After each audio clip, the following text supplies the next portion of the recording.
পাপ কি? পাপ হলো একটি স্বভাব। বাইবেল বলছে সবাই পাপ করেছে এবং ঈশ্বরের নিকট থেকে দূরে সরে গেছে। রোমিও 3:23 সকলেই পাপ করেছে এবং ঈশ্বরের মহিমা থেকে বঞ্চিত হয়েছে। এর মানে হলো কেউ নিজের যোগ্যতায় ঈশ্বরের সামনে আসতে পারে না এবং স্বর্গে যেতে পারে না, কারণ প্রত্যেক মানুষ পাপ করেছে, সেটা হোক বড় পাপ কিংবা ছোট পাপ। এটা গুরুত্বপূর্ণভাবে বুঝতে হবে যে পাপ একটি স্বভাব, এটা শুধু কোনো আইন না। যখন প্রথম মানুষ আদম পাপ করলো এবং শয়তানের বাধ্য হলো, তখন শয়তানের স্বভাব পাপ আদমের ভিতর প্রবেশ করলো এবং তারপর থেকে যত ছেলে বা মেয়ে জন্ম নিল সবাই স্বভাবগতভাবে পাপী হলো। এর কারণ একজন শিশু বড় হবার সাথে সাথে মিথ্যা বলে, এমনকি তাদের না শেখালেও, কারণ পাপ একটা স্বভাব। এই কারণে ঈশ্বর এই পৃথিবীতে আসলেন এবং কুমারীর গর্ভে জন্মগ্রহণ করলেন। তাই তার মধ্যে কোনো পাপের স্বভাব ছিল না। তিনি সঠিক জীবনযাপন করলেন এবং তারপর মানুষের পাপের জন্য মৃত্যুবরণ করলেন।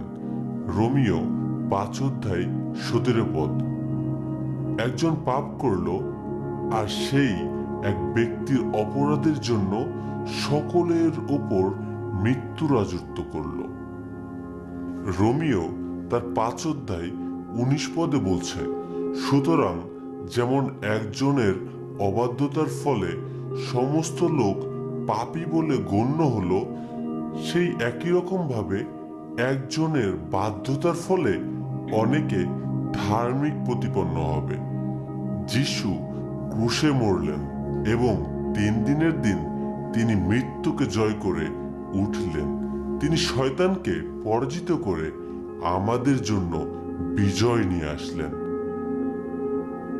বাইবেল বলছে যখন আপনি এটা বিশ্বাস করেন এবং প্রভুকে আপনার মুক্তিদাতা হিসেবে গ্রহণ করেন, তখন ঈশ্বর আমাদের নতুন স্বভাব দেয়। তাই ঈশ্বর আমাদের ধার্মিকতা দেন এবং এর মধ্য দিয়ে আপনি অনন্ত জীবন পান। আপনি স্বর্গে একমাত্র প্রভু যিশুর জন্যই যেতে পারেন এবং আপনার জীবনে আসে আশা, শান্তি আর আনন্দ, যা কোনো আইন আপনাকে দিতে পারে না। মনে রাখবেন, সত্য সেটা নয় যা আপনার পাশের সবাই বলছে বা যা বেশিরভাগ লোক বিশ্বাস করছে, কিন্তু সত্য সেটা যা আপনাকে সম্পূর্ণভাবে মুক্ত করেছে। যিশু বলেছেন যোহন তার 8:32, তোমরা সত্যকে জানবে আর সেই সত্য তোমাদের স্বাধীন করবে। এর মানে হলো যখন আপনি সত্য জানবেন, তখন আপনার ভিতরে শান্তি, আনন্দ আসবে, যা এই পৃথিবী আপনাকে দিতে পারে না। তাই আপনাকে ঈশ্বরের সাথে নিয়মিত সম্পর্ক রাখতে হবে। ঈশ্বরের ভালোবাসাকে গ্রহণ করুন, প্রভু যিশুকে বিশ্বাসের মধ্য দিয়ে, এবং তার নাম প্রচারিত করুন আপনার জীবন দিয়ে।